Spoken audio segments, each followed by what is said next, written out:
Assalamualaikum warahmatullahi taala wabarakatuh.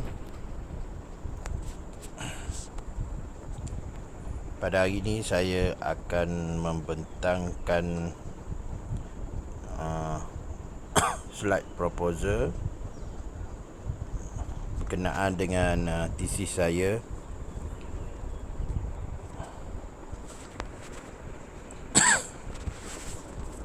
Ini ialah sebuah sedikit latar belakang saya. Saya Cikgu Noman bin Abdul Rahman, nombor matrik M2021-100-2088. Subjek ni ialah subjek kaedah penyelidikan dalam pendidikan, kod GRU 60104. Ini merupakan tugasan kedua, task yang kedua, pembentangan slide di bawah Prof. Madya Dr. Nora Zilawati binti Abdullah. Jadi tajuk proposal saya ialah keberkesanan penggunaan YouTube dalam meningkatkan pencapaian dan minat para pelajar tahun 4 dalam topik fotosintesis. Jadi isu dan masalah kajian, kaedah pengajaran tradisional yang berpusatkan guru juga mendorong murid tidak menguasai KPS, iaitu kemahiran proses sains secara menyeluruh. Ini yang ditekankan dalam artikel Soleh pada 2007. Pencapaian subjek sains sekolah rendah dalam PBD, iaitu penilaian berasaskan bilik darjah akibat gagal memahami konsep sains, utamanya dalam topik fotosintesis kerana menggunakan kaedah tradisional. Justru itu pelajar sekolah rendah, terutamanya pelajar tahun 4, kurang minat terhadap subjek sains. Manakala objektif kajian saya ialah objektif pertama, mengenal pasti pencapaian sains murid, kumpulan rawatan iaitu YouTube, dan kumpulan kedua menggunakan kaedah lama iaitu talk and chalk dalam ujian pra dan pus.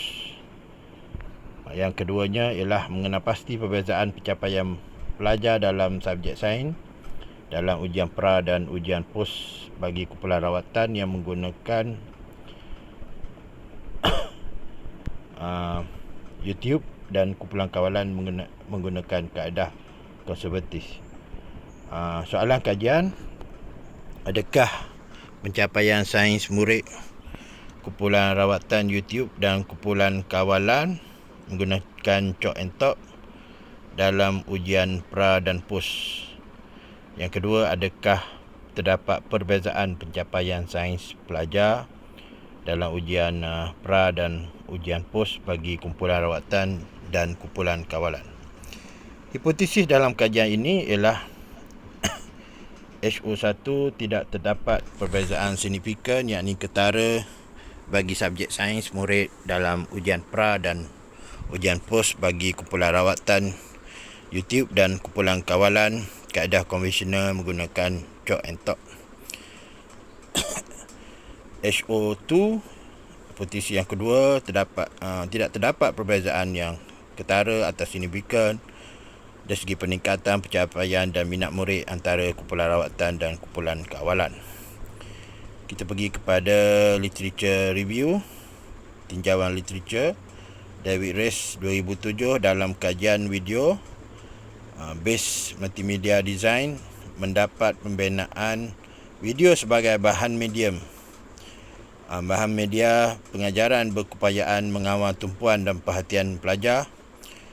Kemudian Siti Hajar, Syukri Sulaiman dan Muhammad Razhar Abdul Rashid dalam artikel 2011 dalam artikel yang bertajuk The Effectiveness of Learning Process Using Video Conferencing Technology, yang menyatakan proses pembelajaran telah berlaku semasa menghadiri sesi sidang video. Manakala Komak dan rakan-rakannya pada tahun 2012 dalam kajian YouTube dan The Expanding Role of Video in Dermatology Surgery Education menyatakan bahawa salah satu peranan YouTube adalah sebagai medium pendidikan baru dan kesedaran dalam pendidikan perubatan. Penggunaan video dalam bentuk visual membolehkan doktor dan pelajar lebih memahami suatu prosedur pembedahan dengan lebih jelas dan mudah berbanding hanya berpandukan pembacaan buku-buku ilmiah.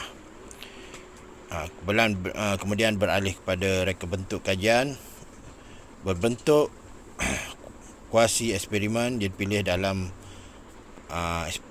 kajian ini, iaitu lebih sesuai untuk bidang pendidikan menurut Caswell 2008 artikelnya itu.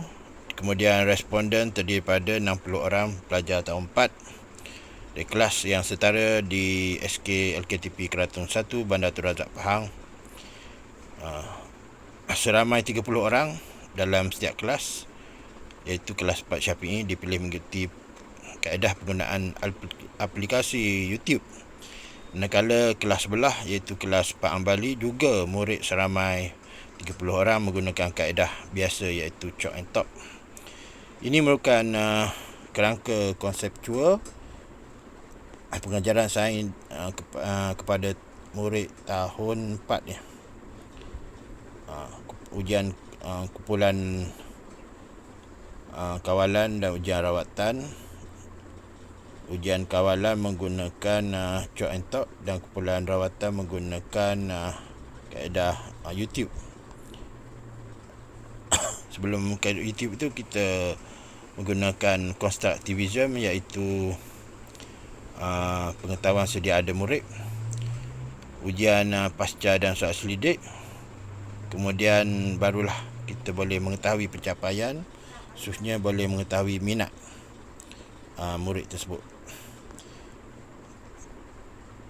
Kemudian rangka bentuk kajian kuantitatif kuasi eksperimen. Inilah fotosintesis tumbuhan, bermula dengan pengetahuan sedia ada murid melalui teori konstruktivism. Pelajar tahun 4 kumpulan kawalan menggunakan kaedah tradisional, manakala kumpulan rawatan menggunakan kaedah YouTube, menghasilkan pencapaian dan kita boleh mengetahui minat para pelajar. Populasi sampel murid tahun 4 peringkat 1 murid sama, murid lelaki perempuan bilangan pun sama, kelas Syafi'i dan Hambali. Instrumen ujian pra pasca soal selidik questionnaire. Kajian rintis soalan bagi ujian pra dan pasca telah dirujuk oleh guru sains yang berpengalaman sebelum ujian ini diberikan kepada sampel.